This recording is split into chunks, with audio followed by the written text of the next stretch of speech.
Welcome to another webinar in Mistra's series of webinars on geopolitics that we have had and plan to continue having for the rest of this year and into into the next year. Today's webinar is on the topic of nuclear disarmament, and particularly, as with many of our programs, what the relevance of that is to the African continent and African people. We have a good lineup of 4 speakers, so I'm not going to take their time. We will let me just say before we move on to the speakers that we have to say this, that we are live streaming this webinar on YouTube, on Mistra's YouTube page. If you have any questions directed specifically to any of the speakers, please put those in the Q&A section. You can put them in the chat, but then they might get lost in the midst of all the other noise, discussions, comments, etc. in the chat. So if you put it in the Q&A, we'll definitely find it and be able to direct those questions to the relevant speakers. We will be posting throughout the event on social media, particularly on X, and you can engage with us there. Our hashtags Mistra_SA. On Facebook, Mapungubwe Institute, on LinkedIn, Mapungubwe Institute, and hashtags on all social media platforms, Nuclear Disarmament and Mistra Webinar. Okay, that's the kind of basic stuff done. Let us move on. I'm not going to do an introduction because our first speaker is going to do that, setting the scene. Dr. Sandy Africa is the Director of Research at Mistra, formerly from the University of Pretoria, but now at Mistra as Director of Research. And she will, for a few minutes, set the scene for this webinar and its relevance and why it's important for us. Sandy. Thank you, Naeem, and thank you to everyone for joining us this afternoon. It's really a great pleasure for me to make a few introductory remarks setting the scene for this webinar on nuclear disarmament. So we're exploring one of the most pressing global challenges of our time, the urgent need for nuclear disarmament. In the context of heightened geopolitical competition, there have been worrying signals that the threat of the use of nuclear weapons in conflict may be assuming a prominence that the international community had worked very hard to diminish. In the context of the Russia-Ukraine conflict, Russia, perhaps rhetorically, threatened to use nuclear weapons. The UK and France are considering increasing their stockpiles, especially as the posture of the United States casts confusion and doubt over that country's role in international security. Moreover, the Strategic Arms Reduction Treaty, which has been framing talks between Russia and the USA, is set to expire in February 2026, with no certainty about what will come next. Countries of the global south and the African continent have been champions of the cause of disarmament, and so should rightly take note of these developments. And then again, the issue of nuclear disarmament has featured very prominently in recent weeks, following the bombing of Iran's nuclear facilities by the United States during the recent armed conflict between Iran and Israel. For a moment, it appeared that the attacks had dented Iran's faith in the Treaty on the Non-Proliferation of Nuclear Weapons, to which Iran has been a signatory since 1968. Fortunately, we know that Iran in recent days has had talks with France, the UK, and Germany to find a diplomatic way forward. And so, we watch that situation with some concern, but I guess with a measure of relief as well. it's for this reason that we want to understand and explore the complexity around nuclear weapons, um, and indeed around the programs of those countries which profess to be interested in nuclear issues, nuclear energy for their own development. But framing our background today and framing our discussion is the weaponization of nuclear technology and the implications that all these current developments that I've mentioned have for the global agenda, for nuclear non-proliferation, for nuclear disarmament, and for the promotion of the peaceful uses of nuclear energy, which are the three objectives of the Non-Proliferation Treaty. The threat of weapons of mass destruction in general has loomed large over African states for decades, and almost all African states are signatories to the NPT, as the Treaty on the Non-Proliferation of Nuclear Weapons is known as, in short. And this is because the Cold War period saw African territories under colonialism and apartheid serving as nuclear test sites, as well as sites of competition for the mineral resources that fueled the nuclear arms race. Moreover, Africa and the world at large has painful memories of the devastating impact of nuclear weapons. We all know that they were used only in the context of Hiroshima and Nagasaki as weapons of war with really devastating impacts which are felt to this day. But there are also memories etched in the minds of those still living with the effects of nuclear war and nuclear tests, living with the exposure to radiation. Think of countries in the Pacific region, in the Sahara, and other places around the world. And radioactive dust particles from the Cold War period have been found to be floating around in the atmosphere through tests conducted as late as 2022. And this is on the back of evidence and scientific testing of samples from Belgium, Spain, France, Austria, Luxembourg, and Germany. So the persistent reality is very much with us today. So it's in this context that the 1996 African Nuclear Weapons Free Zone Treaty, also known as the Pelindaba Treaty, which covers the African continent as well as the surrounding islands, must be appreciated as a watershed. The treaty binds African states to refrain from developing or acquiring nuclear weapons, or allowing for testing, assisting other states to test or accommodate their nuclear weapons facilities, or to dump radioactive waste on their territories. In so doing, this treaty asserts African countries' sovereignty and also the accountability of the states to the continent's peoples. And we might mention that similar treaties exist in other parts of the world, all on the back of these very harsh experiences that populations have had to endure. But an even more recent development than the MPT and the Pelindaba Treaty has been the Treaty on the Prohibition of Nuclear Weapons of 2017, the TPNW. This was signed into force in 2021.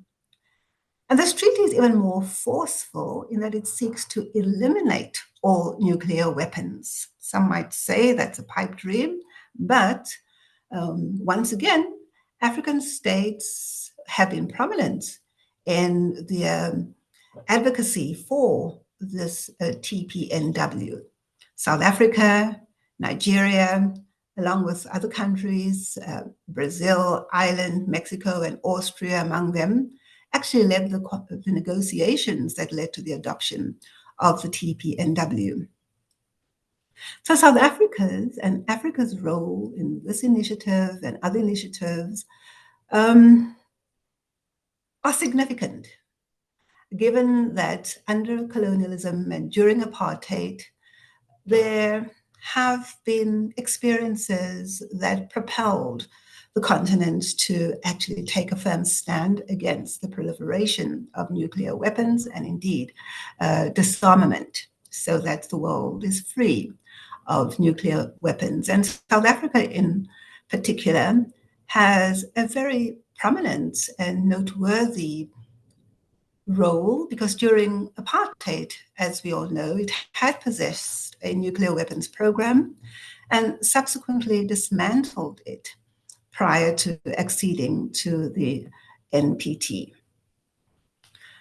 African agency continues to be important.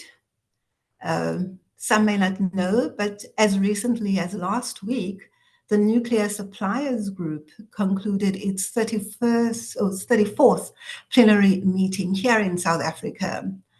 And our Minister of International Relations and Cooperation, Mr. Ronald Lamola, at that meeting warned again of the high risk of nuclear conflict. And then there are other major events that will take place in 2026. The first will be the Non-Proliferation Treaty Review Conference in April next year. And later in the year, South Africa will be presiding over the first review conference of the Treaty on the Prohibition of Nuclear Weapons, the TPNW. And we might also take note of the fact that just 2 weeks ago, the Secretary General of the United Nations announced the appointment of a scientific panel on the effects of nuclear war. And it's heartening to see that this global panel of experts includes scientists from the African continent. But as these important events and processes are being prepared for, there is pressure. There's pressure on the norms underpinning the non-proliferation regime and the disarmament agenda, particularly around testing and accountability for safety, and accountability for health risks. There are suspicions that some of the nuclear weapons states are in fact conducting low-yield tests despite the Comprehensive Test Ban Treaty of 1996, which in any case has not entered into force. And as we know, because it's been very visible about this, North Korea, which isn't a signatory to the NPT, has tested weapons to signal that it has these capabilities and to use its status as some kind of leverage. So in conclusion, I'd just like to say that our online seminar couldn't be more timely. We aim today to inform about recent developments, but also to provide a platform for discussion as we identify key strategic and policy questions that may need further attention. One strategic challenge is our ability to assess the claim. Some would say that we need to challenge the claim that nuclear weapons are a necessary evil, as some of the countries are now saying, arguing that it's a deterrent in an increasingly unpredictable and violent world. But another question or issue is what Africa can teach the world from its own experience of disarmament and the creation of a weapons-free zone. A third issue is how to ensure in this volatile geopolitical climate that all countries find themselves in, the use of nuclear energy can be weighed against the peaceful uses paradigm set out in the NPT and what responsibilities this places on the shoulders of countries. And in the African context, as we observe that once again, as happened during the Cold War, there's a lot of interest in the minerals that the continent possesses, how we ensure that the continent does not become a site of extraction to fuel more wars, especially nuclear war. So, in conclusion, they are historical, they are political, diplomatic, technical, scientific, environmental, moral, legal, and other considerations as we debate these issues. And we hope that the presentations will answer some of the questions that you may have, address some of these themes, because speakers are coming at the questions or the debate from different perspectives, and certainly inspire more questions on the subject. Thank you. Thank you, Sandy. Okay, so after Sandy's setting this, Dr. Africa setting the scene, we have three speakers. Our first speaker and main speaker is going to be Dr. Trita Parsi. I'll introduce him in a moment, followed by Kudekwashe Mapako, and the last speaker would be Professor Johansi van Wyk. So Dr. Trita Parsi is the Executive Vice President at the Quincy Institute for Responsible Statecraft, and joining us from the United States, where it's not too early in the morning. It's office hours, so we don't feel too bad, Trita, for waking you up. Dr. Parsi is the Executive Vice President, as I said, of Quincy. He's an award-winning author and the 2010 recipient of the Raven Mayer Award for Ideas Improving World Order. He's an expert, recognized expert on US-Iranian relations, Iranian foreign policy, and the geopolitics of the Middle East. Dr. Parsi himself is Iranian, was born in Iran. He's authored 4 books on US foreign policy in the Middle East, with a particular focus on Iran and Israel. Israel, which of course helped South Africa to build its own nuclear weapons. He has been named by the Washingtonian magazine as one of the 25 most influential voices on foreign policy in Washington, D.C. for 5 years in a row since 2021. He's also the co-founder and former president of the National Iranian American Council. Dr. Parsi has followed Middle East politics for years. I'm not going to get into more detail or list the books that he's written, etc. Let me hand over to Dr. Parsi to begin.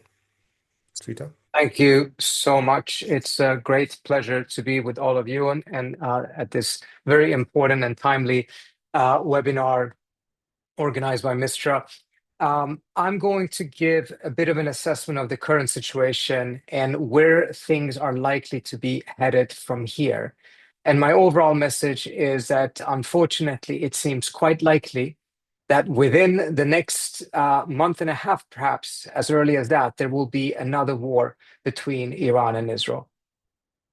I think it's important to first recognize that this was a unique war, because you had 2 nuclear weapon states, Israel and the United States, waging war without provocation. This was not in self-defense, against a non-nuclear weapon state in the midst of negotiations to ensure the peaceful nature of the nuclear program of that non-nuclear state.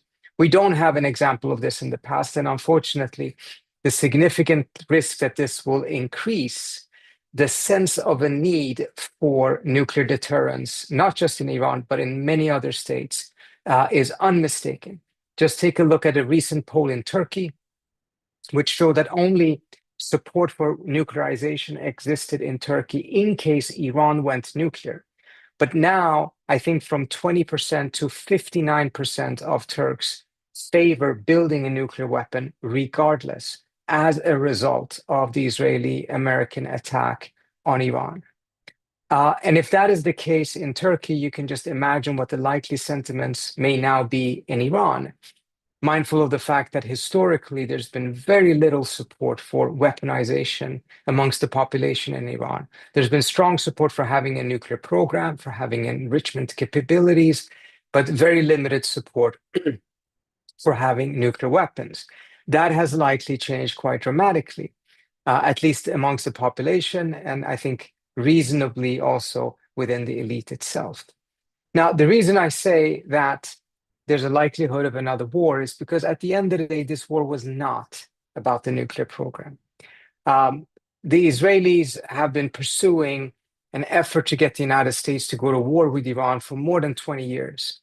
And while the nuclear program to a certain extent is a pretext, it's not an unimportant factor, obviously, but it's not the key reason as to why they have desired this military confrontation. The military confrontation has been desired because of a need to A, cut down Iran in size, establish a power, a balance in the region that is far more favorable towards Israel, but that Israel on its own cannot create. It needs the United States for it.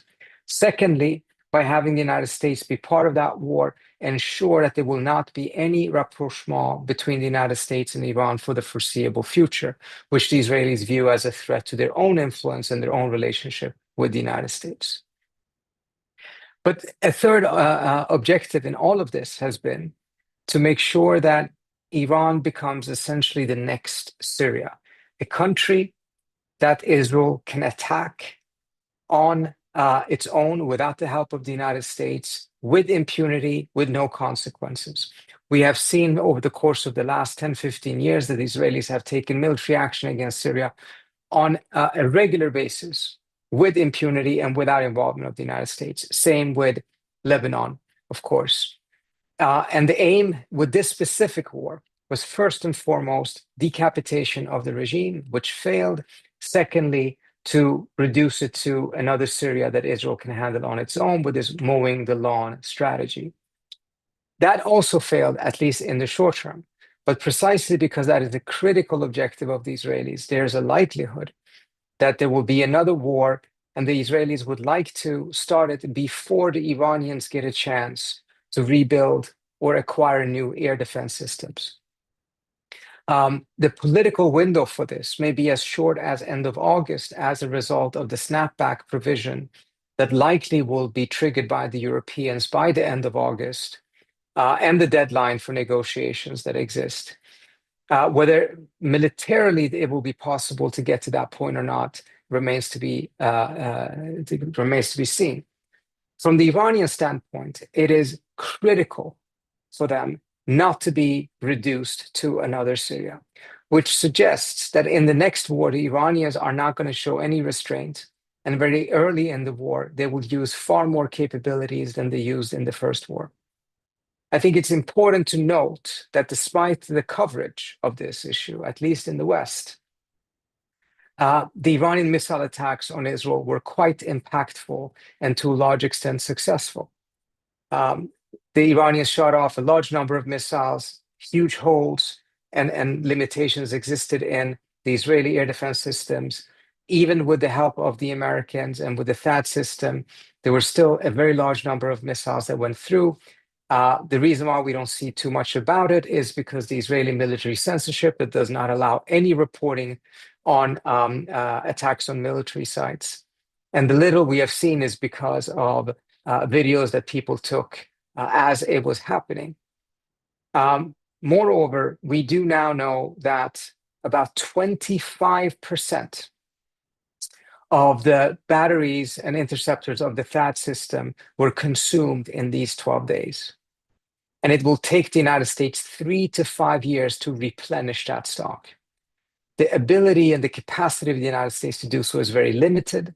There's some suggestions that the Arrow missiles would also have run out if the war had continued another 2-3 weeks, whereas the Iranians still have roughly, the intelligence estimate is about 1,600 long-range missiles left.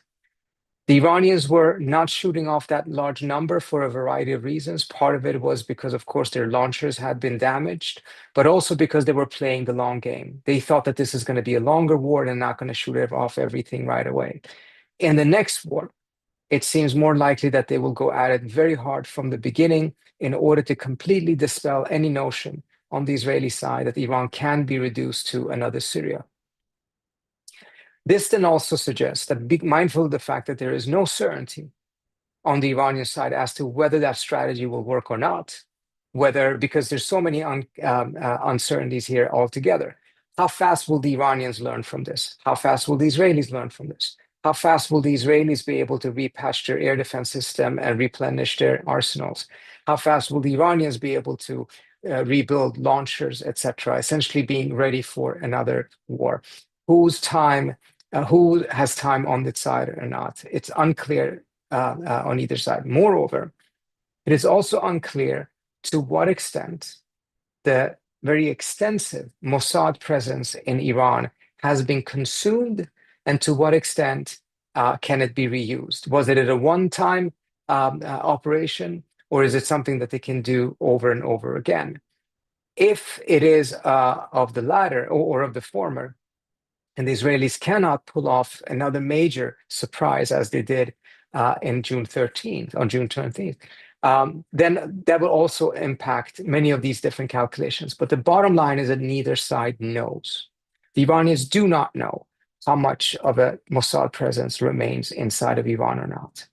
All of this then points to the fact that neither side can be particularly confident about where the next war will go. And mindful of how existential this is in many ways for the Iranians, it suggests to me that they will not put all of their eggs in the basket of thinking that the missiles will handle this issue. They need a plan B. And the only other plan B they have at this point, mindful of the fact that the three legs of their deterrence is one, the axis of resistance, which by and large is in shatters, two, the missiles, which as we discussed is uncertain, and three, nuclear ambiguity. And since nuclear ambiguity is now gone as a result of the Fordo and the Isfahan plants being bombed, that to me suggests that it is very likely that in parallel with preparing for the second war based on missiles, the Iranians likely may have also made a decision to build a nuclear weapon. Now, the ability for them to do so also is unclear, because at the end of the day, no one knows at this point with certainty where the Iranian stockpile of 60% enriched uranium is. And there's several other elements of the nuclear program that appear to have either been destroyed or it's unclear exactly what is. So when we hear the estimate that this attack may have pushed back the Iranian program 2 to 3 years, it is a bit misleading. It may have pushed back the program 2 to 3 years if the Iranians were to rebuild the same civilian program. But if the Iranians choose to go in the direction of weaponization, that's a completely different story. They will likely not need 2 to 3 years for that. It may actually be so that they can do some of these things within 6 months in order to just get one dirty bomb.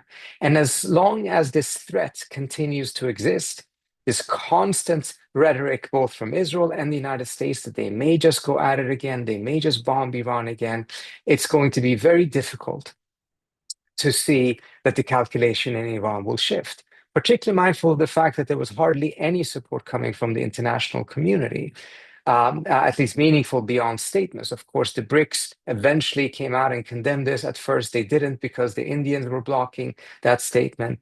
But Iran feels completely alone. It cannot rely on Russia. It cannot rely on China. Whereas the Israelis engaged in this attack, not just with the help of the United States, but at least from the Iranian perception, with the help of several NATO countries as well.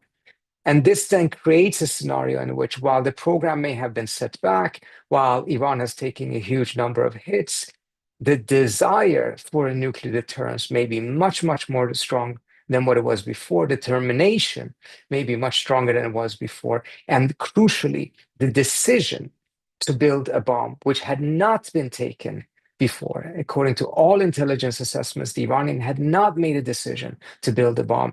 At this point, we probably have to assess that it is uncertain whether that old decision still stands. I'll stop there. Thank you so much. Thank you for that, Trita, putting the kind of more academic discussions into real focus in terms of the geopolitics regarding Iran, but really the Iranian nuclear program and possible nuclear weapons program is a global issue, as we saw from the attacks in June on June 13th and thereafter. Let us move on to our next speaker. Kodekwashe Mapako is going to be talking about reconciling the Nuclear Non-Proliferation Treaty and the treaty for the on the prohibition of nuclear weapons. So looking at from that kind of international law perspective, because that's what he does. Kuda is an international law researcher, Arms Control Negotiation Academy fellow, and a steering committee member of the African Nuclear Disarmament Verification Hub, coordinated by the Verification Research Training and Information Center. 2024-2025, he was a research fellow on a Comprehensive Nuclear Test Ban Treaty Organization, or for the Comprehensive Nuclear Test Ban Treaty Organization. Let's see. Everyone has long CVs, so I'm trying to cut them down. Kuda holds a Master of Laws degree, specializing in international law from UCT, University of Cape Town, and a Bachelor of Laws degree, major in international law from Zhejiang Rongsheng University in China. Kuda, on to you. Pleasure. Thank you so much. Can you hear me? Yes, clearly, and see you. Great. Thank you.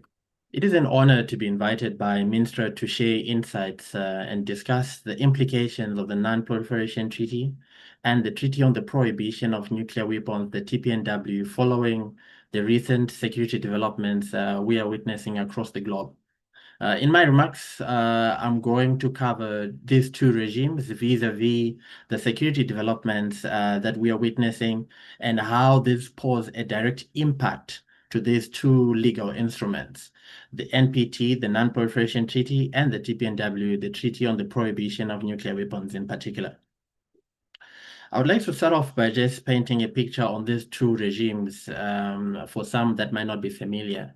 So the Non-Proliferation Treaty is regarded as the cornerstone of non-proliferation and disarmament. And it actually has subsequent implementation treaties, which include the TPNW, among others. So the TPNW initiative complements the Non-Proliferation Treaty. It offers a comprehensive legal requirement to ensure nuclear disarmament. It reinforces the inalienable right of non-nuclear weapon states to utilize nuclear for peaceful use. It also offers positive obligations to state parties on issues related to victim assistance, environmental remediation, and most importantly, it amplifies the role of marginalized groups, covering a range of issues up to nuclear justice, equitable participation of non-nuclear weapon states, among other issues.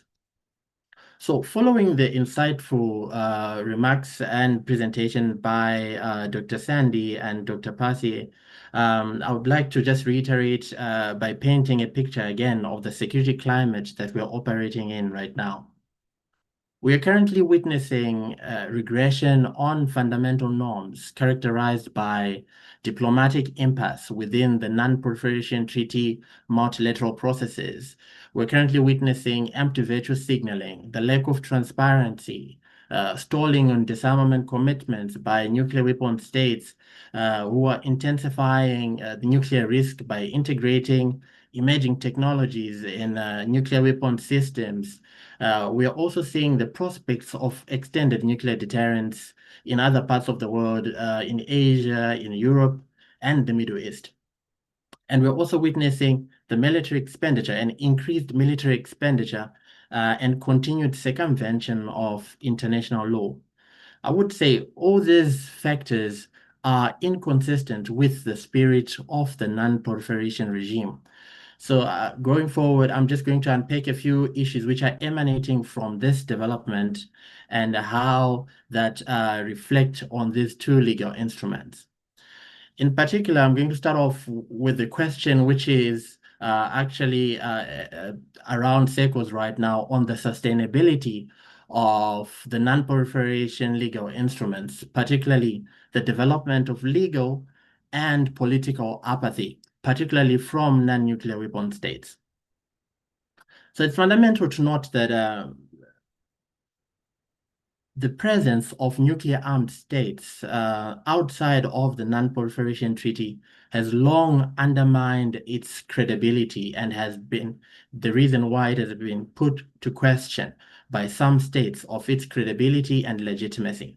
However, the recent developments we are witnessing is actually increasing the frustration of non-nuclear weapon states over the lack of disarmament commitments and how they are acting in a manner which is inconsistent with the non-proliferation regime, as we are witnessing nuclear assailants in these other parts of the world.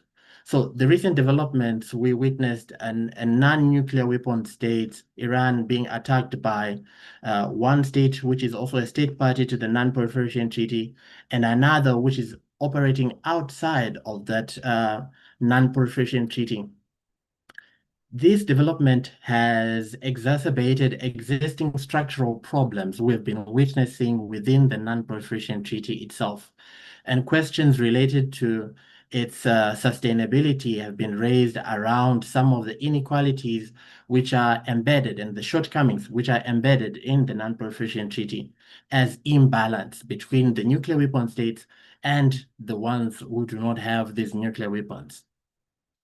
So all of this leads and it fuels the rise of proliferation discourse, particularly among non-nuclear weapon states, as they also seek and also start the idea to have proliferation as a way to ensure their sovereignty in a time of heightened uncertainty, which is quite unfortunate. And all these points point out to the rise of this risk of legal and political apathy vis-a-vis the existing non-proliferation commitments from non-nuclear weapon states in particular. I think one way of looking at it is to actually forecast into the future. Going forward into the 2026 review conference of the Non-Proliferation Treaty and the first review conference of the TPNW, we are likely going to witness reluctance from states that have been continuously adhering to non-proliferation and disarmament commitments due to these developments that we're witnessing.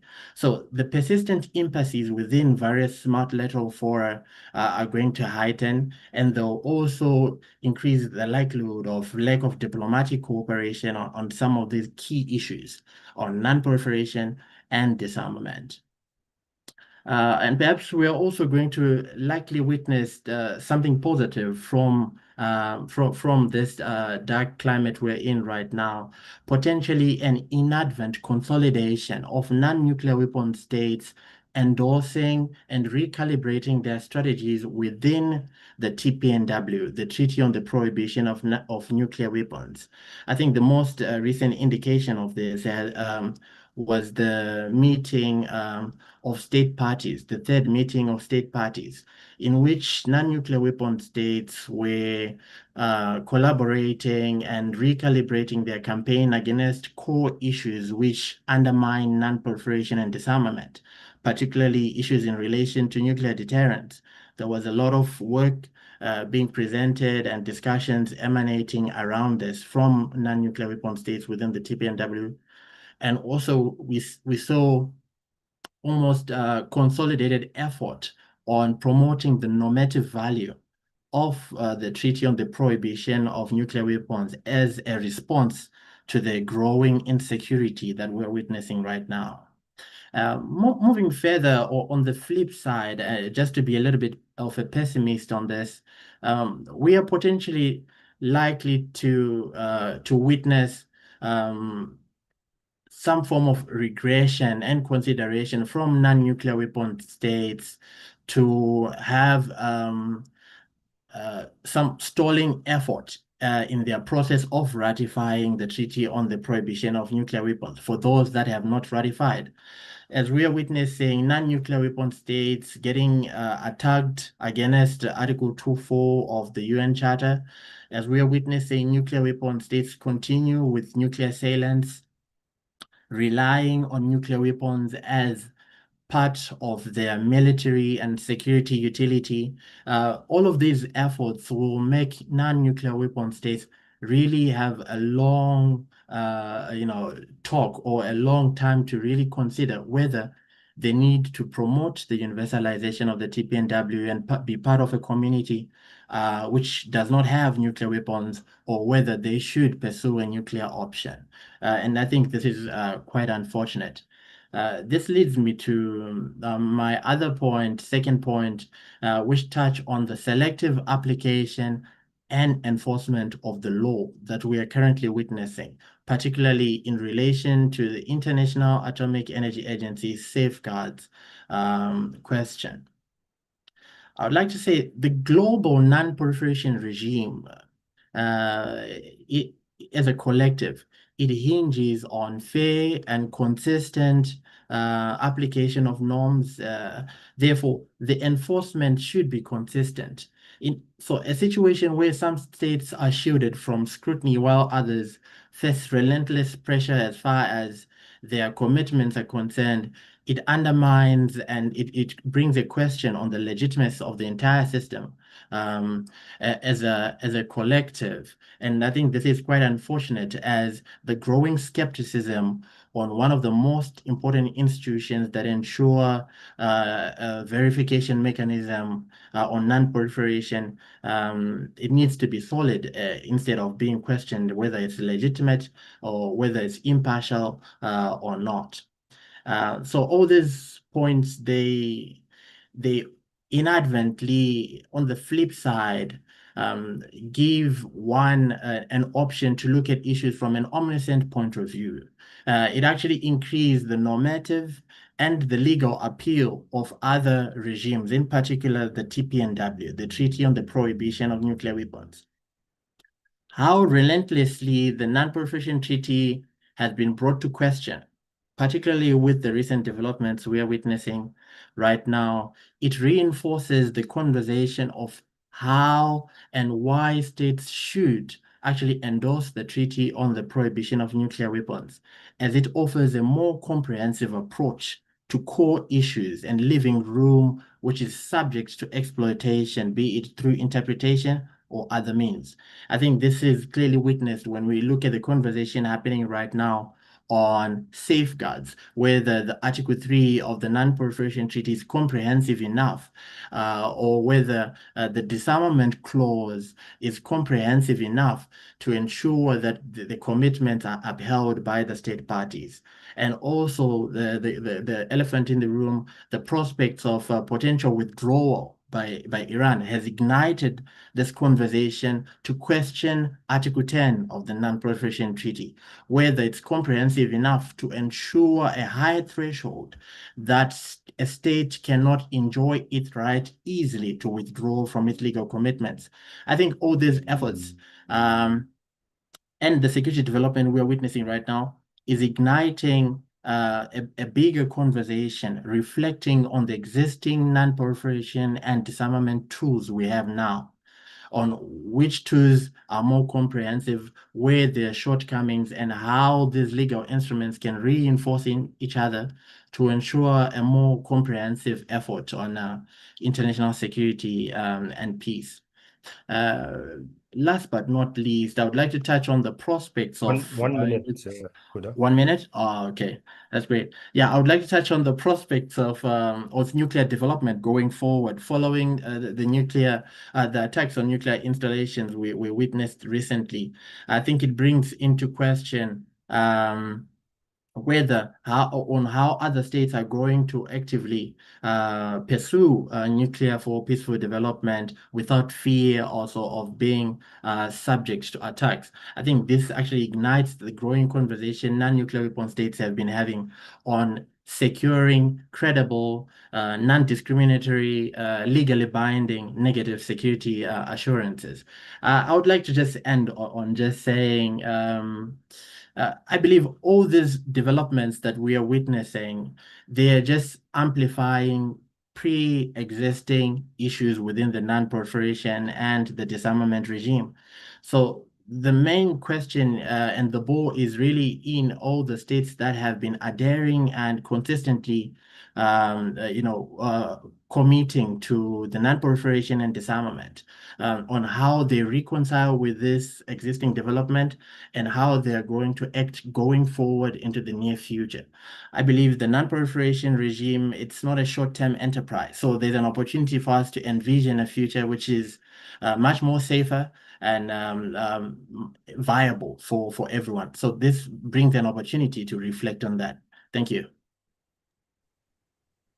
Thank you. Thank you for that, Kuda. I mean, bringing that international law perspective into it, it just seems to me that non-nuclear armed nations are expected to have a greater burden of responsibility than those who actually are armed with nuclear weapons at the moment. Our next speaker and last speaker, and let me just remind colleagues, please, if you have any questions, put them in the Q&A.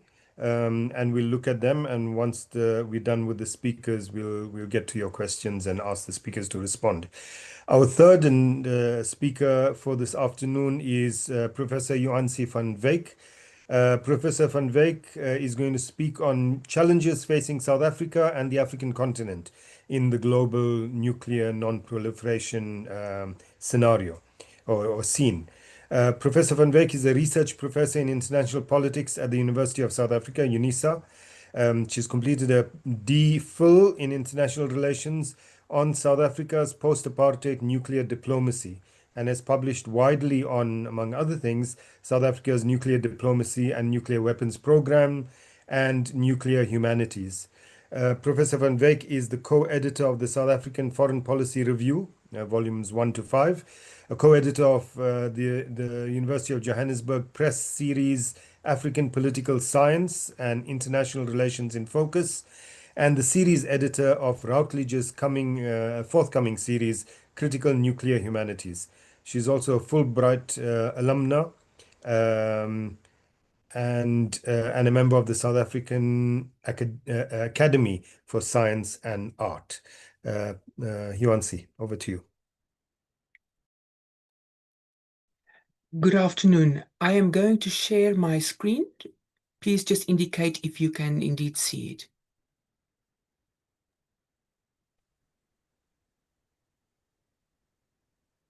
Almost. It says Are you've we there? started screen sharing, but we can't see it. Yes, now we can. Yeah, thank you. Good. Thank you. Good afternoon, Mr. Nechitenze, Dr. Omar, and colleagues of MISTRA, our technical team, Dr. Africa, and fellow panelists, and of course, everyone participating this afternoon.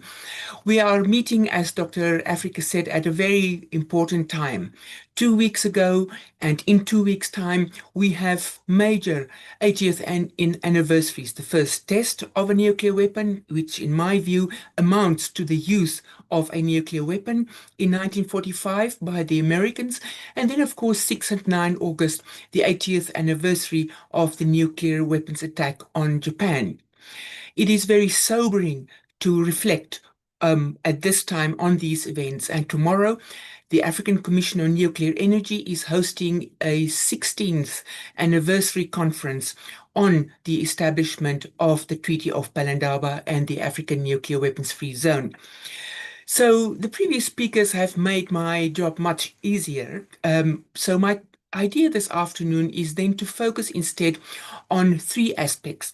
Kuda has already spoken about the international legal framework. Dr. Africa has also referred to that. So I will focus on African concerns, including, of course, South Africa's concerns of the current geopolitical landscape and on nuclear disarmament. Then I want to refer to African nuclear diplomacy, what I call 3.0. And then move on to the Middle East, weapons of mass destruction free zone, linking up with our first speaker on what has been happening in the Middle East and its direct bearing on Africa, and of course, the opportunities and challenges that it offers our continent. Now, as I said, I'm going to skip that, but let me focus on the relevance of the issue of nuclear disarmament to Africa. We are bound by several legal instruments. We have a commitment at a normative sense to disarmament. But of course, we are mindful as a continent and individual African states that current and future geopolitical context will be totally different from the one that we are experiencing now and, of course, in the past. Therefore, the Middle East weapons of mass destruction free zone and reviving that idea at an optimal level can help not only Africa, the global discourse on nuclear weapons, but also the events that have transpired in the Middle East. We should also be mindful that our continent has a lot of foreign interests present on the continent. We have Djibouti that has military camps and stations by foreign militaries that are by countries that have nuclear weapons.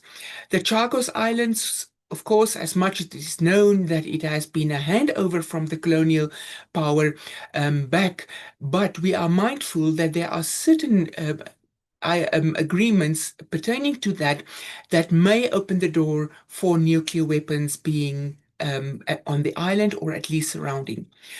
Nuclear submarines are crisscrossing our territorial waters, or at least our maritime waters. And Africa is also exposed to choke points that have a direct bearing on its security. And then, of course, our relations with nuclear weapons states. So some of our immediate concerns, of course, is diplomatic, political, practical, and of course, those also mentioned by Professor Africa. One of the things that we should immediately do is to get the status and optimal operation of the African Commission on Nuclear Energy to recognize that, and also that African states contribute to the operation of the Commission. Then, of course, throughout the continent, the domestication of international legal instruments, and there may be assistance required for some states to do that. Although they have signed and ratified important legal instruments, they may not have the capacity to domesticate that. And of course, once it's domesticated, it must then be part of its domestic debate, etc. So we must also effect African agency at all levels, and of course also include African civil society and international civil society. Now, if we look to the horizon in 2026, previous speakers have referred to the important events that will take place next year. We are likely to see that there will be spoilers at the NPT review conference. We know them. They are also the spoilers of the TPNW, states that do not live up to their commitments and undertakings. And it will also be very important that the idea of the Middle East nuclear weapons of mass destruction free zone gets another round of support. South Africa serves as a president of the TPNW conference next year, and we must also then look at the status of the ratifications and the progress made on compensation, rehabilitation, etc. for victims. And here Professor Africa has particularly referred to what has been happening in the Sahara Desert, and there is also then relevance to African victims of nuclear weapons. I also want to acknowledge that a South African has been appointed to the Secretary General's Independent Scientific Panel on the Effects of Nuclear War. And I think there is also an excellent opportunity for the continent to engage with Dr. Nkuwana and see how we can perhaps mobilize our resources. Now, if we look at African agency, let us see how we can harness African agency.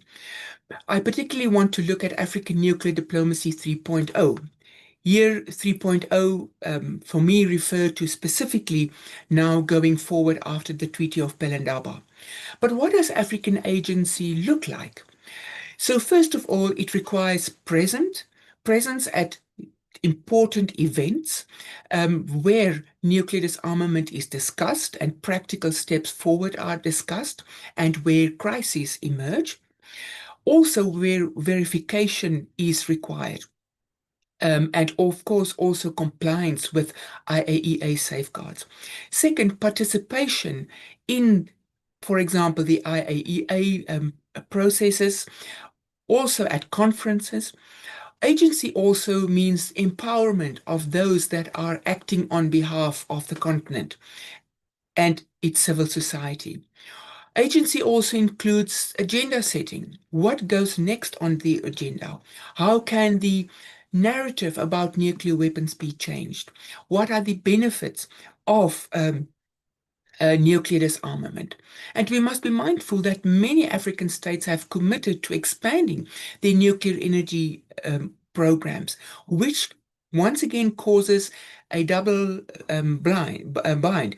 On the one hand, it can benefit African communities to garner the uses of the peaceful use of nuclear energy for development, but also those installations can simultaneously produce heavy water and plutonium, which can then be sold for non-proliferation purposes. So here, AFCON's role becomes very important.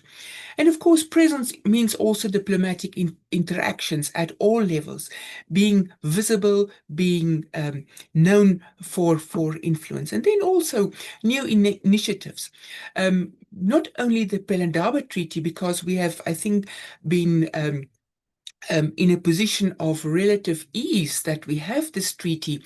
Perhaps it's time to review the treaty, mindful of new developments, but also to develop a common African position on practical steps towards the Middle East WMD free zone, and also the operationalization of the TPNW. Also to involve then African and international civil society. I want to look at at what is happening in terms of the Middle East weapons of mass destruction zone. Why is it relevant for a discussion on Africa and nuclear disarmament? First of all, current conferences, current ideas about it has included the Arab League, which includes several African states, which is now on your screen. It is quite a considerable number of African states. Hence, as a continent, we must be mindful of the urgency of this WMD free zone, which of course includes nuclear weapons. So this initiative is about 50 plus years old since the first efforts to establish this zone was adopted by the General Assembly in 1974. Fast forward to 1995, where the NPT Review Conference called for practical steps. Then by 2010, there was a plan adopted to make progress on this, including a conference. So immediately thereafter, a conference has not taken place within the context of the NPT. But by 2018, a UN General Assembly resolution adopted or at least proposed and adopted the idea of a conference. And of course, since 2019 until last year in November, 5 conferences have taken place. But of course, Israel have not participated. Arab League states have participated, as well as the IAEA, P5 countries, as well as I said, Iran, which is not a member of the Arab League. So the idea behind a Middle East WMD free zone is a region free of all these weapons of mass destruction. And ideally, it should prohibit and criminalize all these WMDs. So what are the current status and challenges? I've given you a list of at least 5 challenges and ideas where its status is. Let me go through it for time purposes. There's a lack of agreement, Israel's continuing program, verification mechanisms, political will, and of course, conference delays. Ongoing efforts include UNIDIR's efforts, the IAEA continues, the General Assembly has continued, and of course the Middle East Treaty Organization in 2019 conceptualized a draft treaty. November last year, the fifth session has taken place, but of course, this is a very much of a niche diplomatic area, which does not include, for example, the African Commission on Nuclear Energy. Here, there is an opportunity for African agency by including at least the African Union, but also AFCON that has to act on behalf of the continent. Now, what are the potential for African agency in the establishment of such a zone? There is an urgent need to get this onto the agenda, to establish a coordinating mechanism within the AU that can address African states that are involved or at least affected by the proposed zone, that there is an effort to address and represent their needs.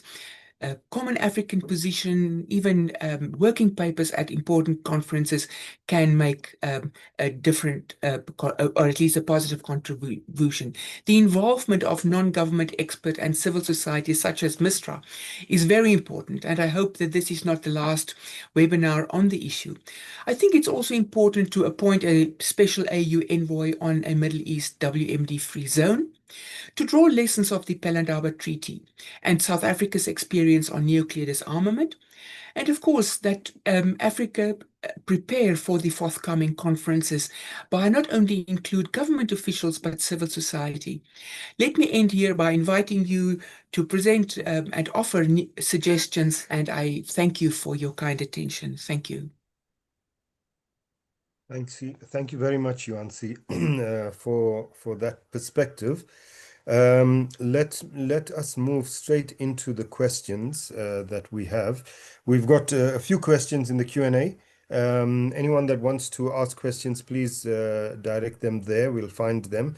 David Kenvin asks, next year is the 30th anniversary of South Africa decommissioning its nuclear weapons. Should this not be a huge celebration led by the UN, especially as no other state has yet followed its example? I'm going to ask 2 or 3 questions and then leave it to whichever speakers want to respond. Second question, Trita, is for you.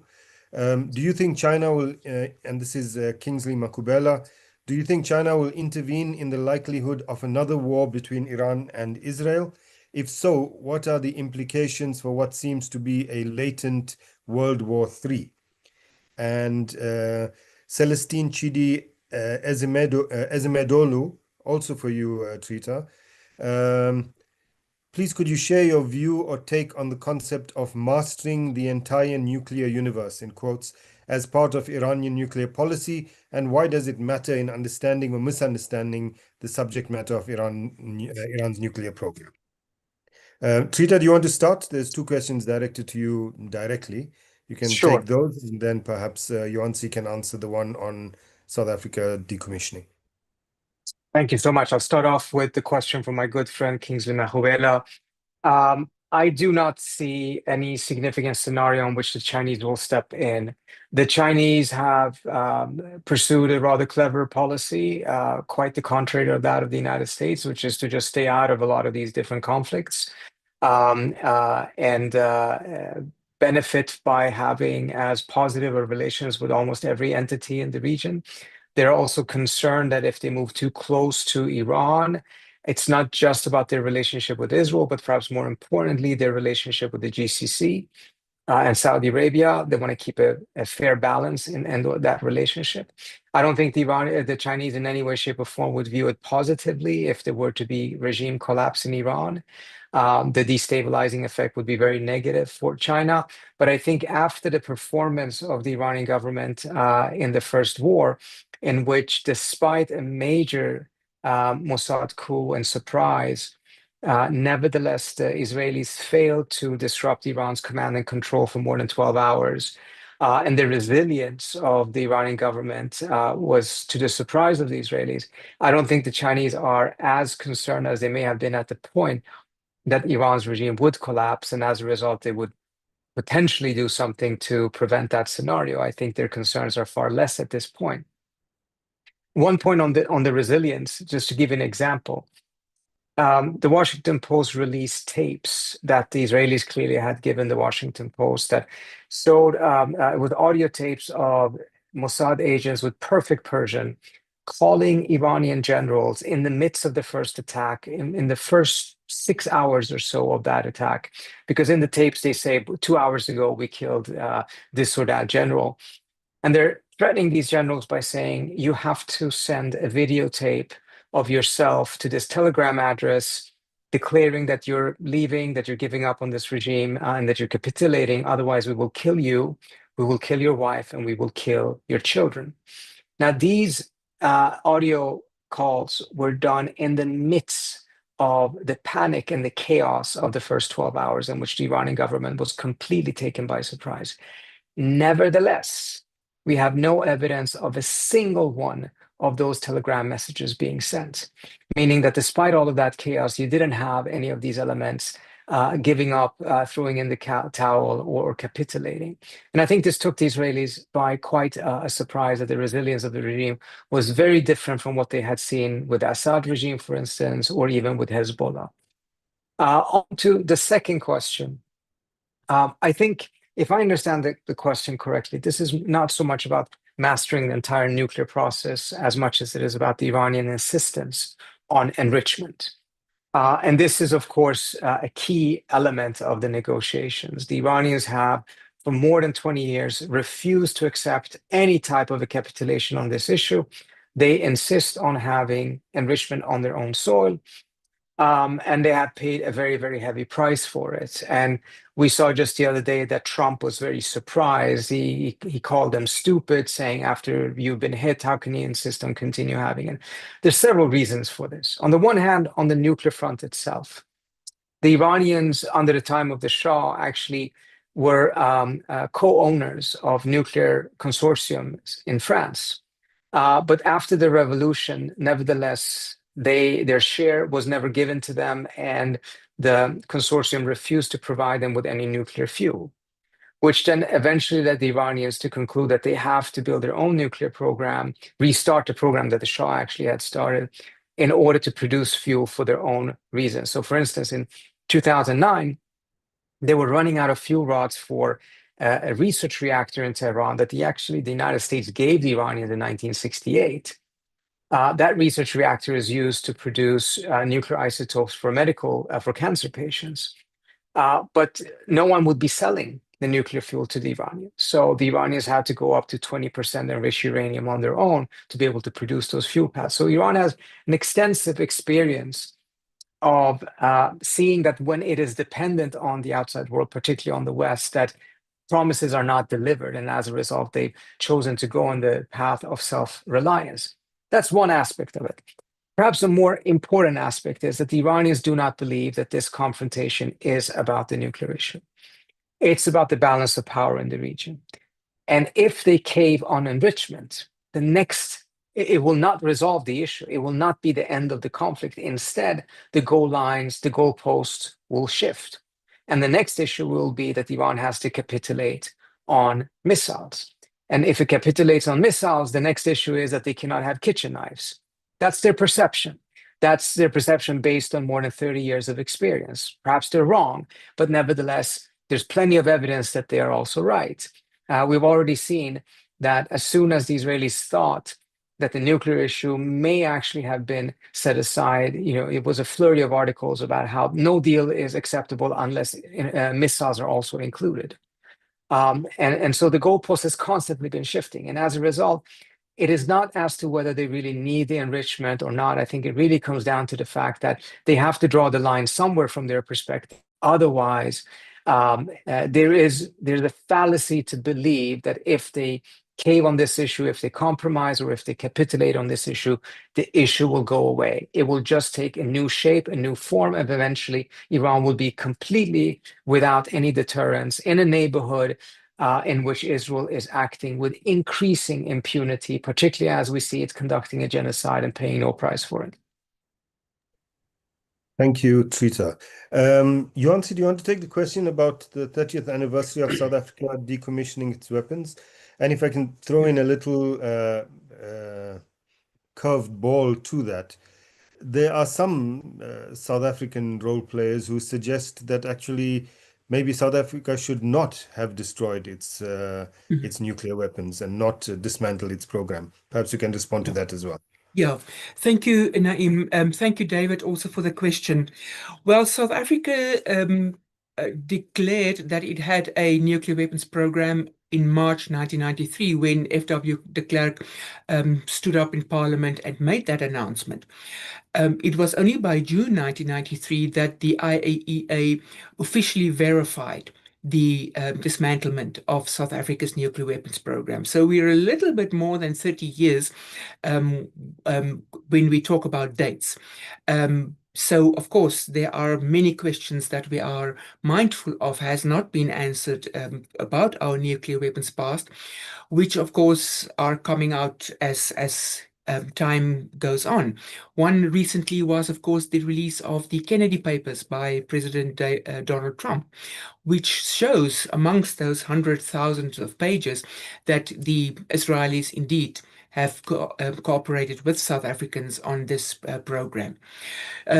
One of the sources at least. So we have that proof, and also then to make that link again with my argument for a WMD zone, free zone in the Middle East and Africa's involvement.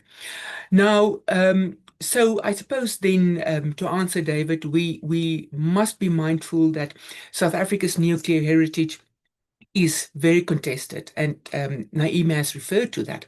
Some want it not to have been dismantled, and some, in fact, wanted it to be dismantled. So I think as South Africans, we need to have an open conversation on what does this heritage mean to us. I've written about that, and I'm happy to share my paper with you. So how do we celebrate that? How do we celebrate that? But how do we also converse with those that have a different opinion? And if one looks at social media platforms such as X, in recent months, there has been quite a number of voices saying that South Africa should never have given up our nuclear weapons, given the unilateral acts that take place by some of the major powers. And that is of course, very concerning that even in our public opinion and our imagination as South Africans, it is still a very desirable thing to have. Finally, just to refer to Dave's question again, David, we indeed are not the only country that have voluntarily dismantled. Now, the voluntary nature is, of course, also questioned depending on who you speak to. Irrespective of what your opinion may be, South Africa has been the first state to dismantle its nuclear weapons program in that sense. But also we know that countries like Libya has decided not to proceed. Ukraine has given its weapons up. Belarus, of course, also. But we know that there are Russian nuclear weapons deployed on Belarusian soil in the current Ukraine context. So thank you for reminding us, David, that we need to have this conversation so that we can understand these different paths. And I would recommend a fascinating book by Yunus Karim, if I can put in an advertisement, where he speaks about the ANC's MK Special Operation Unit and its role in our nuclear past. And it is good that we have new voices, original, authentic voices that can orientate us on how to understand our future. Thank you. Thank you, Yuansi. Since we're doing book advertisements, the I think perhaps an authoritative work on the relationship between South Africa and Israel's nuclear weapons programs is The Unholy Alliance by Sasha Poloko-Suransky.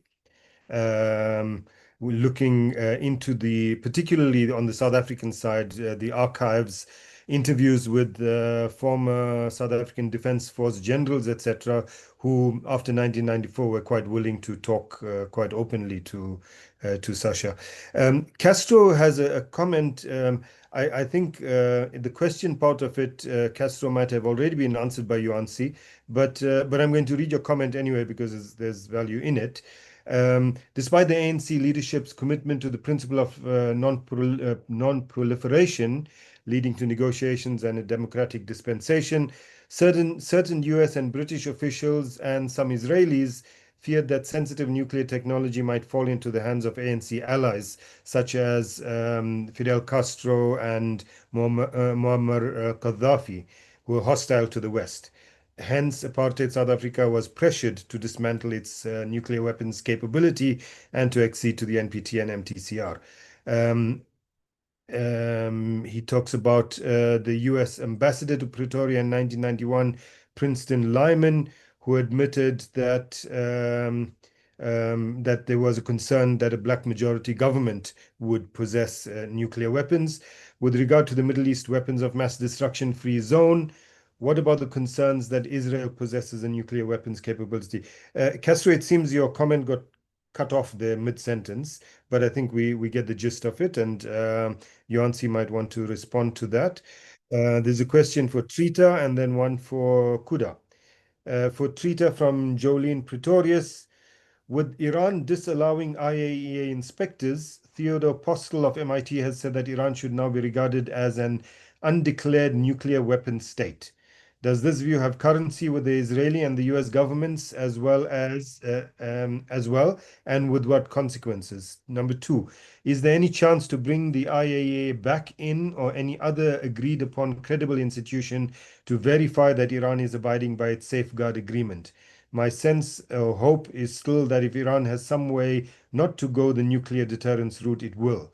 Given that a nuclear attack on Israel will mean death and destruction to Palestinians, two, a nuclear deterrence relationship, even for those who think deterrence works, seems particularly hollow, irrational in an Iran-Israel dyad. Jolene, just my own curiosity that you mentioned all of this about a state that some accuse of having nuclear weapons, but you don't mention the fact that in this conflict is a state that everyone knows has nuclear weapons. And then for Kuda from Noel Stott, South African and indeed African civil society is very weak on the nuclear disarmament issue. It's seen as a northern problem, and our problem is poverty, health, education, etc. How can we galvanize civil society organizations in Africa to take this issue up? Kuda, let's start with you this time. Great. Yeah, thank you for the question. I think that's a very important question. It's very spot on the current climate we're in right now, but in particular in the region, as far as active participation from the civil society, and not only civil society, but also state representatives when it comes to these issues. I think there is a disconnect there. As far as civil society and how they can really galvanize and effectively work on addressing these issues and disseminating information to the public and promote the normative value of non-proliferation and disarmament, I believe there is room for regional cooperation. There's an opportunity to enhance regional cooperation on these core issues, in particular within the small community of civil society organizations that are focusing on nuclear issues, not only nuclear issues, but weapons of mass destruction in general. And one way of doing it is collaborative work. For example, MISTRA can engage in collaborative work with other civil society organizations across the continent, which are actively working on these issues.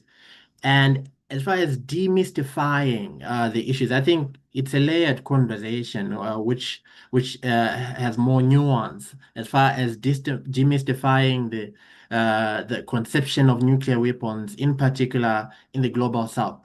I think the question is spot on. A lot of people here on the African continent regard nuclear weapons as far removed from concerns from us. We are dealing with imminent issues of poverty, inequality, development. So there is a need to actually bridge that divide, and that will take effort from civil society to launch grassroots inquiry on what is the conception of nuclear weapons from the public. What's their understanding of the effects of these weapons? Do they understand that these weapons have transboundary, non-discriminatory, and cascading effects? Do they understand the weight of us as Africans taking space and being part of the conversation on nuclear disarmament and what it means going forward. So I think it's a layered question, and going forward, I would expect for civil society organizations to not only mobilize in their circles and treat the conversation as a niche conversation, but to find creative ways in which we can broaden the discussion with other institutions which are actively working on other imminent issues, be it climate change, be it other issues related to insecurity, poverty, and gender. I think there is an opportunity to find a nexus in which we can broaden the conversation with more people engaging in this space. And I believe also, lastly, just civil society with our privileged position of understanding some of these issues than ordinary people who are not really invested in nuclear security issues. Let's engage and liaise with available state representatives to have a top-down approach to nuclear disarmament and non-proliferation. Thank you. Thank you, Kuda. Yuansi, you want to add or respond to anything? Yes. Can I add on what Castro said about the Middle East WMD free zone? I think exactly Israel is the problem. It has a nuclear weapons program which it has not declared. It is not a member or a signatory to the NPT. It does not have a safeguards agreement with the IAEA. And we know that it is a country that by 1982 have attacked another state's nuclear installations. You may recall the Israeli attack on Osirak, the Iraqi facility. So we know it's a state that one may regard as some of the literature calls a rogue state or a deviant state in terms of global norms on nuclear energy and nuclear non-proliferation and disarmament. So the trick is to get Israel to bow the knee. And how can that happen if there is a stronger push, especially from a powerful voting bloc such as the Africa Group at the UN to get this through? But of course, we know at the Security Council, the US will again then support it. Hence, alternative ways must be found to have the same weight on a decision that have lasting positive consequences for not only the continent, but also for the Middle East. And this is where my call is to us as Africans, that we must think smart and hard about how we can achieve this. Thank you. Thank you, Yancy. Trita, Jolene's question. Could you remind me what her question was? I was trying to find it in the Q&A. So there's two questions. One is, with Iran disallowing IAEA inspectors, Theodore Postel of MIT said that Iran should now be regarded as an undeclared nuclear weapon state. Does this view have currency with the Israeli and US governments? And what would be the consequences? Second question, is there any chance to bring the IAEA back in, or any other agreed upon credible institution, to verify that Iran is abiding by its safeguard agreement? My sense hope is still that if Iran has some way to not go nuclear deterrence route, it will. Given that a nuclear attack on Israel will mean death and destruction to Palestinians too, a nuclear deterrence relationship, even for those who think deterrence works, seems particularly hollow or irrational. Thank you. Let me start off with the first question. From the US and Israeli side at this point, there is no acknowledgement of what Professor Postel is arguing and a rejection of it. Publicly, of course, there is this position that the nuclear program has been obliterated. I don't think any serious person considered that to be a verified truth. But when you scratch the surface, nevertheless, you see that the administration views that it has set back things quite significantly, but it is still saying that it may take more military action if there's any effort by the Iranians to rebuild it. Same thing from the Israelis. So I don't think you have a scenario in which they, as a result of seeing Iran as a threshold country, would then conclude that, the military option is no longer viable. On the contrary, we're in a situation in which the military option is increasingly considered the only option by the administration. On the issue of the IAEA, there are negotiations right now between the Iranians and the Europeans as to whether postpone the deadline of the snapback trigger, which is in October. The effort here is to make sure that this is done before the end of August, because if the Europeans trigger it, it will need 30 days, and they want to make sure that the 30 days ends before October, because in October, the Russians hold the presidency of the Security Council. So they want that if things go forward, it happens before the Russians are in charge of the Security Council. If they postpone it, it will probably be postponed 6 or so months. It would require probably from the Iranians some concessions to the IAEA, and the Iranians are having their own conversation with the IAEA as well. However, I think it's also important to recognize how the Iranians view the IAEA at this point. The IAEA is not seen as a credible organization. The IAEA was silent when Israel and the United States were attacking Iranian nuclear facilities, did not condemn it. Moreover, the Iranians believe, and I don't know if there's clear evidence for this or not, that the many Iranian scientists that have been assassinated by the Israelis, and it's more than 30 just during that 12-day war, that the names of those scientists had been given by the Iranians to the IAEA as part of the transparency measures that they had agreed upon, and that the IAEA had provided those names to the Israelis. And as a result, that's how they knew who to go after and target. If that is the case, and at least at this point, I don't know if there's any evidence, but this is definitely the perception on the Iranian side, they do not view the IAEA as an impartial player, an objective player. In fact, also the last Board of Governance resolution that was passed was unusually and unnecessarily harsh. And the Iranians view that as having provided a political opening for the Israelis to attack. I personally don't think that that resolution is that relevant in this context. It may have lubricated the political situation one way or another, but at the end of the day, the Israelis had a plan to attack, and they would do so with or without snapback, with or without IAEA resolution. In fact, if you take a look at the state of international law, and this is setting aside the disaster in Gaza, in which the Western world, by and large, have completely failed to live up to any of their obligations, I think we also have to recognize that there was something absolutely bizarre that happened in the case of the attack on Iran. At least in the case of Israel's assault on Gaza, in the beginning, the Europeans could say that Israel had the right to defend itself because Israel had been attacked. Now, of course, defending yourself has limitations and guidelines and norms, which the Israeli, by and large, from the very outset, have not regarded or taken into account. But nevertheless, there was an attack, and the Israelis responded to it. In this specific case, there was no Iranian attack on Israel. There was actually ongoing negotiations, and the Israelis blew up the negotiating table. Nevertheless, the Europeans started off all of their statements by saying Israel has a right to defend itself. That was the first sentence in all of their statements in regards to Israel's attack on Iran, which essentially legitimized the attack, particularly when the German chancellor said that Israel has done the dirty work for all of us. That was a legitimization, an endorsement of the attack. So under these circumstances, it doesn't seem to me that there was much of a need for political lubrication whatsoever, because the Israelis do more or less what they want, and the Western world more or less is falling in line and deferring to the Israelis. But having said all of that, this is just to add a little bit of a nuance and picture to how the Iranians at this point are viewing the IAEA.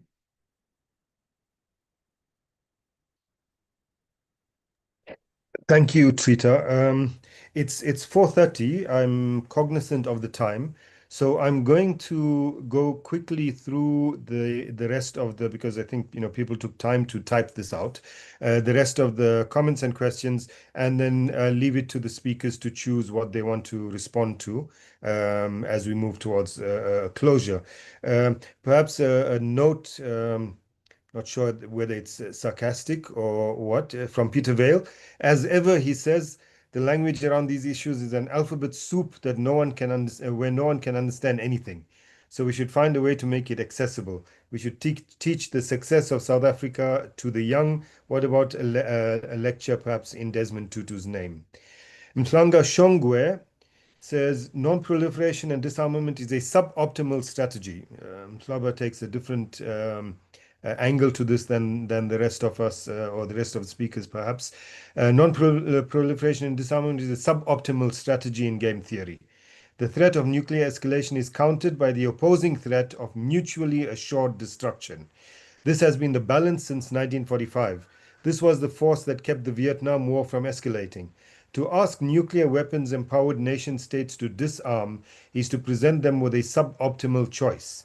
Non-proliferation places the burden of suboptimal choice on developing states, who can only rely on third parties for their ultimate security.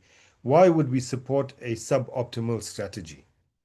Nhlanhla Nide asks, why was the IAEA quiet during the 12-day conflict between Iran and Israel, particularly in light of its mandate as a nuclear verification and safeguards body? Was its apparent silence indicative of limitations in its role, political constraints, or the nature of its engagement during active conflict? Arnold Mugwagwa, was it a coincidence that towards the transition from apartheid into black majority rule, when South Africa decided to give up on nuclear weapons, or was it after the realization that the transition was imminent? That question's been dealt with, Yuansi, already. Jabu Lusenga, integrated resource plan advocate for nuclear energy as part of energy mix. Is this posture progressive, considering the cost associated with the cost for such energy technology? USA and Israel war again. Okay, this is a word soup that I'm not able to understand, so I'm going to skip it. And anonymous attendee. Anonymous attendee, you're lucky. We usually at Mr. Seminars don't allow anonymous questions, but you got through somehow. There seem to be celebratory discussion and coverage of the US bombing of Iran's nuclear sites in Western government circles and media. Don't those attacks pose the danger of release of radioactive material, or is the level of enrichment too low to pose that danger? Kugan Pillay asks, or says, it has been allegedly reported that a ship carrying weapons from India and destined for Israel is docking in Durban tonight, 29th July. What should South Africa's response be given Mandela's call for global solidarity on Palestinians' freedom? Kugan, you also slipped something in that's not part of the discussion. It caught me a bit unawares, but there you go. Lebogang Raliapeng, and this is the last one. South Africa's voluntary dismantling of its nuclear weapons in the early 1990s was a well-intentioned gesture toward peace and international rehabilitation. But in hindsight, it left the country strategically vulnerable in an increasingly unpredictable world. In the face of emerging global threats, ranging from shocks like Donald Trump's election to the recent Israeli strike on Iran, it's clear that nuclear deterrence remains a powerful tool for ensuring national security and warding off surprise aggression. So there isn't only one person with that kind of a view. There's more. Lebogang, you have the same question in the chat. Okay, that's it to our speakers. Let's start the same way we did the last time. Kuda, you want to Yeah, speak? yeah, sure. Answer Sure thing. anything that you want and make your closing comments as well. Okay, great. Yeah, thank you. I think I would like to just perhaps try to answer the first question, which seemed to suggest having proliferation and having your own nuclear weapons program is the way, and relying on deterrence. I think from just the level of frustration that is emanating around the security development we are witnessing, it might seem as if that's the only plausible way to ensure your security to develop a weapon, but unfortunately, it's not. I think for nuclear weapon states that continuously rely on nuclear weapons as part of their security and foreign policy, they forget to vehemently and say in a confirmed manner that they ensure that there is no likelihood of risk which is associated with these nuclear weapons and maintaining a deterrent strategy. And unfortunately, there is risk in relation to miscommunication. There is risk in relation to a miscalculation around relying on the notion of nuclear deterrence.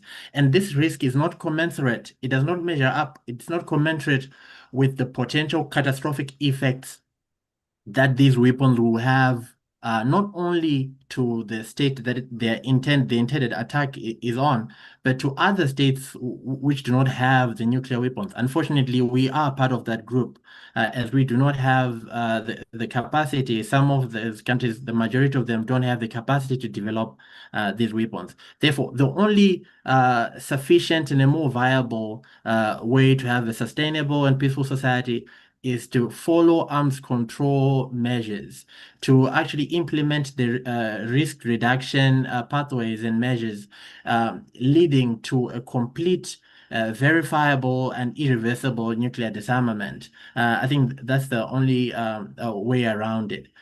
As to my ending remarks, I would say this is a very good discussion. It's been a very good discussion. Thank you for the platform and just igniting this conversation on the African continent. I think it's timely and it's necessary. I'm really looking forward to more of these engagements to try and just let's demystify the conversation. Let's proliferate the normative understanding of non-proliferation and disarmament across the continent and elsewhere. I think it really helps the campaign against what these weapons represent. Thank you.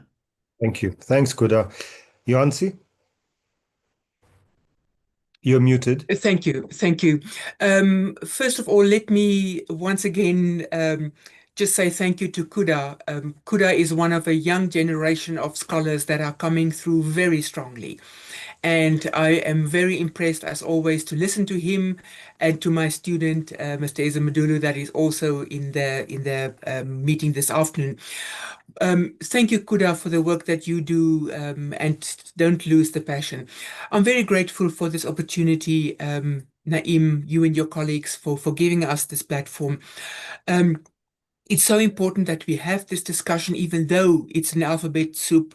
At least we can understand, we can differ, and I'm very grateful for the divergence of opinions that we have here. Let me just quickly talk about the radioactive material. Well, there is international standards concerning radiation exposure. Now, my argument has always been that you can't be half pregnant. You're either pregnant or not. You're either exposed or not. It depends on each individual how much vulnerable they are.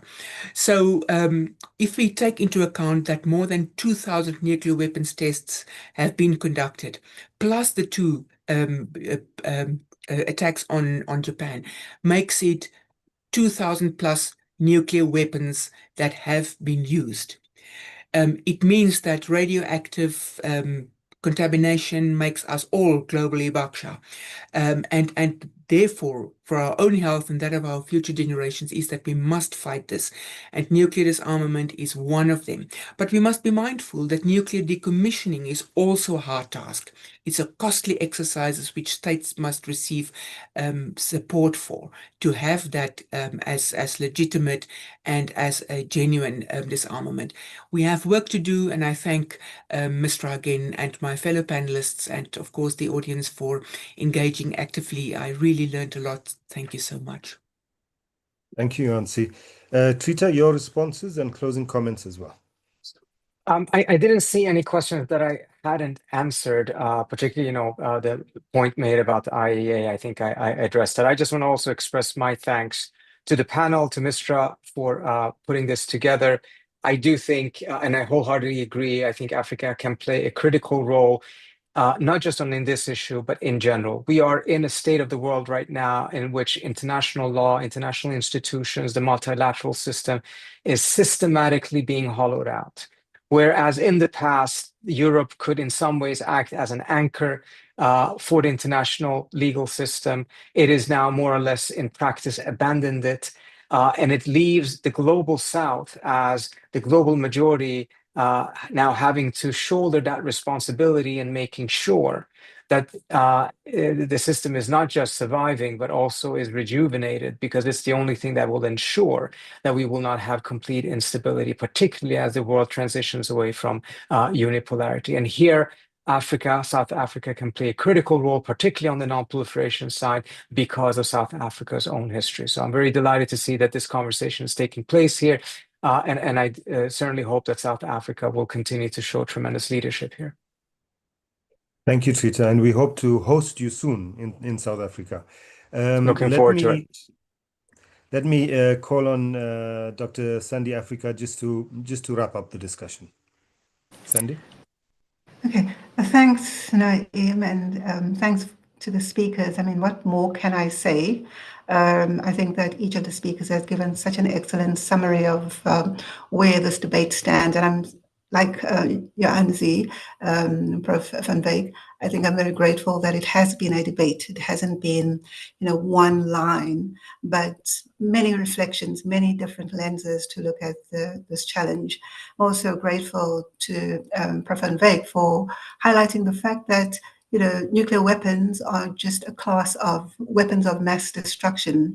And to be honest, in the context of a continent that is seized with the agenda of silencing the guns, the proliferation of all sorts of weapons is a huge threat to the continent. So I think that what we are debating here, if you want to reduce it to its core, is the question of the use of force, the use of violence to settle disputes, which we should always, stand against. And I really appreciate Dr. Parsi actually pointing out that at the end of the day, this issue in Iran is not about a nuclear weapons program, but it is about asserting might, or asserting that might is a way to resolve issues.